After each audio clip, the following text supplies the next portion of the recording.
Hi friends, welcome back to ರಮ್ಯಾದ restaurants. ಇವತ್ತಿನ recipe instant ghee rice. ಈ ರೆಸಿಪಿನ ನಾವು ಚಿಕನ್ ಕರ್ರಿ ಅಥವಾ ಪನ್ನೀರ್ ಕರ್ರಿ ಅಥವಾ ಎಣ್ಣೆ ಬದನೆಕಾಯಿ ಸಾರು ಈ ಥರದಕ್ಕೆಲ್ಲದಕ್ಕೂ ಕೂಡ ನಂಚ್ಕೊಂಡು ತಿನ್ಬೋದು. ತುಂಬ ಚೆನ್ನಾಗಿರುತ್ತೆ ಕಾಂಬಿನೇಷನಿಗೆ. ರೆಸಿಪಿ ನೋಡೋದಕ್ಕಿಂತ ಮೊದಲನೇದಾಗಿ ನನ್ನ ಚಾನಲ್ನ ಇನ್ನೂ ಯಾರಾದರೂ ಸಬ್ಸ್ಕ್ರೈಬ್ ಮಾಡ್ಕೊಂಡಿಲ್ಲ ಅಂದರೆ ಸಬ್ಸ್ಕ್ರೈಬ್ ಮಾಡ್ಕೊಳ್ಳಿ.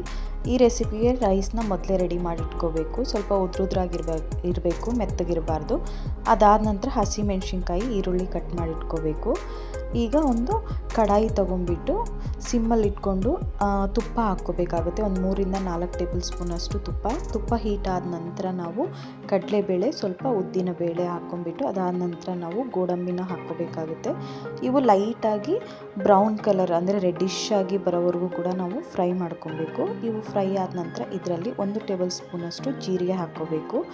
ಜೀರಿಗೆನ ಸ್ವಲ್ಪ ಜಾಸ್ತಿ ಹಾಕ್ಕೊಂಡ್ರೆ ಚೆನ್ನಾಗಿರುತ್ತೆ. ಅದಾದ ನಂತರ 1/2 ಟೇಬಲ್ ಸ್ಪೂನಷ್ಟು ಸಾಸಿವೆ, 2 ಹಸಿಮೆಣ್ಸಿನ್ಕಾಯಿ ಕಟ್ ಮಾಡ್ಕೊಂಡಿದ್ದು, 2 ಹಸಿಮೆಣ್ಸಿನ್ಕಾಯಿ. ನಾನು ಈಗ ಈ ಗೀ ರೈಸ್ನ ಇಬ್ಬರಿಗಾಗುವಷ್ಟು ಮಾಡ್ತಾಯಿದ್ದೀನಿ ಕ್ವಾಂಟಿಟಿ. ಸೊ ನೀವು ಅದನ್ನು ನೋಡಿಕೊಂಡು ಮಾಡ್ಕೋಬೋದು. ಸ್ವಲ್ಪ ಹಸಿಮೆಣ್ಸಿನ್ಕಾಯಿ ಫ್ರೈ ಆದ ನಂತರ ಈಗ ಈರುಳ್ಳಿ ಹಾಕ್ಕೊಬೇಕು. ನೋಡಿ, ಈರುಳ್ಳಿ ಚಿಕ್ಕದಾಗಿ ಕಟ್ ಮಾಡಿಟ್ಕೊಂಡಿರಬೇಕು. ಇದನ್ನು ಕೂಡ ಉದ್ದ ಸ್ಲೈಸಸ್ ಆಗಿ ಮಾಡಬಾರ್ದು. ಈಗ ಇದಕ್ಕೆ ಉಪ್ಪನ್ನು ಆ್ಯಡ್ ಮಾಡ್ತಾಯಿದ್ದೀನಿ. ಉಪ್ಪು ಹಾಕಿದರೆ ಈರುಳ್ಳಿ ಬೇಗ ಫ್ರೈ ಆಗುತ್ತೆ. ಸೊ ಹಂಗಾಗಿ ಯಾವಾಗಲೇ ಆಗಲಿ ಈರುಳ್ಳಿ ಹಾಕಿದ ತಕ್ಷಣ ನಾವು ಉಪ್ಪನ್ನು ಹಾಕಬೇಕಾಗುತ್ತೆ. ಈಗ ರೈಸ್ನ ನಾವು ಮೊದಲೇ ಮಾಡಿಟ್ಕೊಂಡಿರ್ತಕ್ಕಂಥ ರೈಸ್ನ ಹಾಕ್ಕೋಬೇಕು ಇದರಲ್ಲಿ. ಈಗ ನೋಡಿ, ನಮಗೆ ಇನ್ನೂ ಎಕ್ಸ್ಟ್ರಾ ತುಪ್ಪ ಏನಾದರೂ ಬೇಕು ಅಂತ ಅಂದರೆ ಈ ಥರ ಈಗ ಕಲಿಸ್ಬೇಕಾದ್ರೆ ನಾವು ಕಲಿಸ್ಕೊಂಡು ಸ್ವಲ್ಪನೇ 1 ಟೇಬಲ್ ಸ್ಪೂನ್ ಆಗಿ ಹಾಕ್ಕೊಂಡು ಕಲಿಸ್ಕೊಬೇಕು. ಎಕ್ಸ್ಟ್ರಾ ಬೇಕು ಅನ್ನೋವಂಥವ್ರು, ಇಲ್ಲ ಅಂದರೆ ಅದೇ ತುಪ್ಪನೇ ಸರಿ ಹೋಗುತ್ತೆ. ಈಗ ನೋಡಿ, ನೀಟಾಗಿ ಈ ಥರ ಕಲಿಸ್ಕೊಬೇಕಾಗುತ್ತೆ. ಇನ್ಸ್ಟೆಂಟಾಗಿ ಮಾಡ್ಕೋಬೋದು. ವಿತಿನ್ 5-10 ನಿಮಿಷದಲ್ಲಿ ಮುಗ್ದೋಗ್ಬಿಡತ್ತೆ.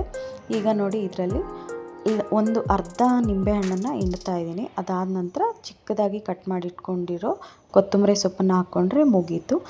ನೀವು ಕೂಡ ಈ ಸಿಂಪಲ್ ರೆಸಿಪಿನ ಟ್ರೈ ಮಾಡಿ. ಮಕ್ಕಳಿಗೆ ಬಾಕ್ಸಿಗೆ ಇಡೋದಕ್ಕಾಗಿರ್ಬೋದು, ತುಂಬ ಚೆನ್ನಾಗಿರುತ್ತೆ. ಇನ್ಸ್ಟಂಟನ್ನು ಈಸಿಯಾಗಿ ಮಾಡ್ಕೋಬೋದು. ಸೊ ರೆಸಿಪಿ ಇಷ್ಟ ಆದರೆ ಲೈಕ್, ಶೇರ್, ಸಬ್ಸ್ಕ್ರೈಬ್ ಮಾಡೋದು ಮಾತ್ರ ಮರಿಬೇಡಿ.